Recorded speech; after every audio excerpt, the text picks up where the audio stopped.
Hello and welcome to the Dojo Live recap show this Monday, May 8th, 2023. My name is Kim Lantis and joining me is my co-host, America Guerrero. Hello, happy Monday, everybody. Happy Monday. So what do we do here on the recap show? For those of you who aren't familiar, we talk about last week's show, give you shows, plural in this case, give you kind of our opinions and insight, hopefully as a way to encourage you to join us in watching those shows as well.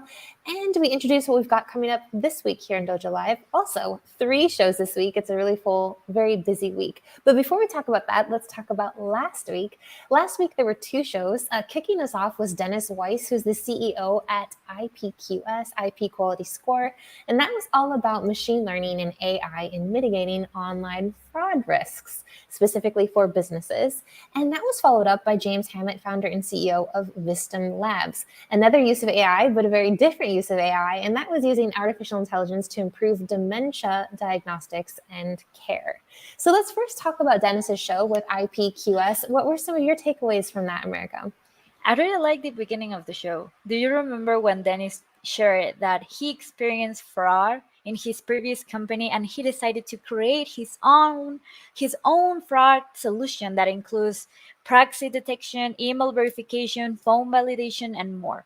So he also shared that that software is different from traditional fraud prevention methods and how they can help businesses prevent fraud without being intrusive to their customers. That is a really important point. Yeah, and I think you make a good point. This is specifically preventing fraud risk for businesses. I think as a consumer and not a business owner, when I think of fraud, the first thing that comes to my mind might be identity theft or credit card, theft and things like that.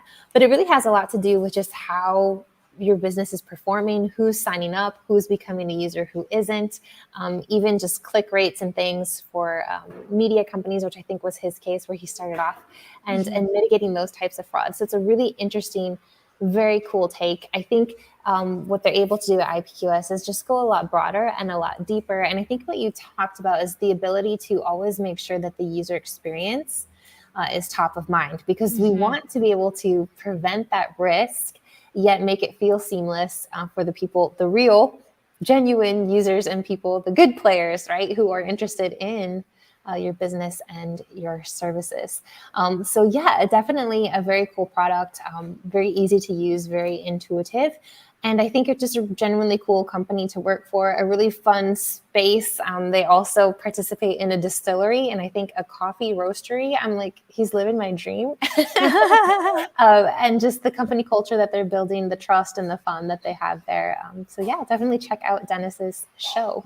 After that, like I said, it was James Hamet, founder and CEO of Vistim Labs. And this was a really interesting take on artificial intelligence and dementia diagnostics and answering the question of what is the role of AI in accelerating proper diagnosis of dementia patients. Now, I think one of the, don't quote me on this, folks, but if I remember correctly, I think that there's actually 106 or something like that, different types of dementia that can be diagnosed. So it can take doctors and people a long time to get the correct diagnosis. And there can be, I don't remember, he said like a handful of different misdiagnoses within that first 10 years. And then that first 10 years is when it's most critical to get, the proper care, preventative care. And so the use of AI and how to do this quicker and better is going to be pretty spectacular. What were some of your takeaways? His background is amazing. I mean, the company that he's already working, right? That's amazing. But he also founded another company that I think that the name was Neurable. He helped individuals in wheelchairs control their lives through mind reading technology. What? That is crazy. And he also has this passion of helping doctors to improve what you just said, dementia more effectively, to detect it, and also to give a quick diagnosis and treat patients without the need for expensive and time-consuming tests. And that is really important for today's world situation. Time-consuming, invasive. Yeah, I think you bring to a good point too. I think one of the things that really drew my attention with James' show is just the level of passion that he has for this, especially his own background. I recall he was saying both of his parents are doctors, and he really had no interest in going into medicine, but he did know that it was something that was important to him, right? But and he was able to find this amazing emergence, I think, of software, of technology, mechanics and everything else to help in the medical field, which is pretty great. And I think, what reminded me of this show too was a past guest that we have. I believe they're Digital Diagnostics, doing something similar with AI and making it a lot more portable. In this case, it was vision tests, right? For those who, I believe mostly people who are diabetics. But I think to me is the idea of this portability, the accessibility of such amazing care in a way that's much less intrusive. With James and Vistim Labs case, you don't have to have expensive MRIs or CAT scans or this spinal taps. I don't remember what was all mentioned, but it's as easy as putting a cap on someone's head and being able to read it that way.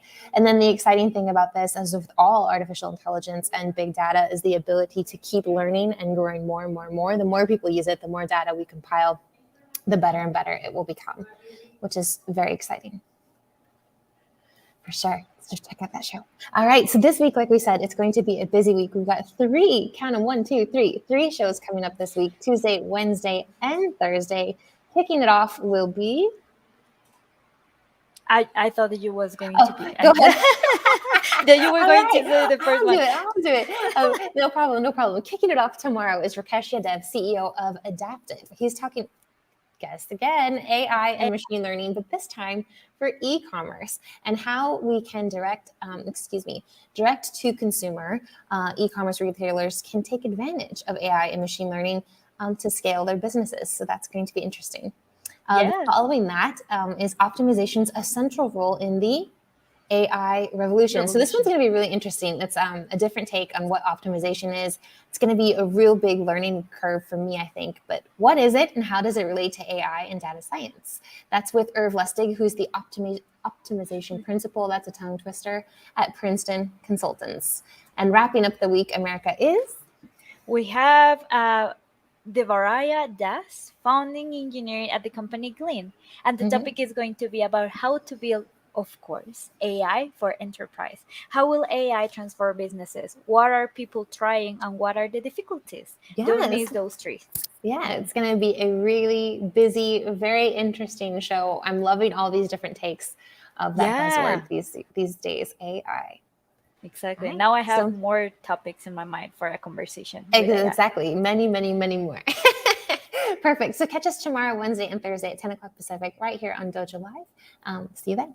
Bye for now. Bye.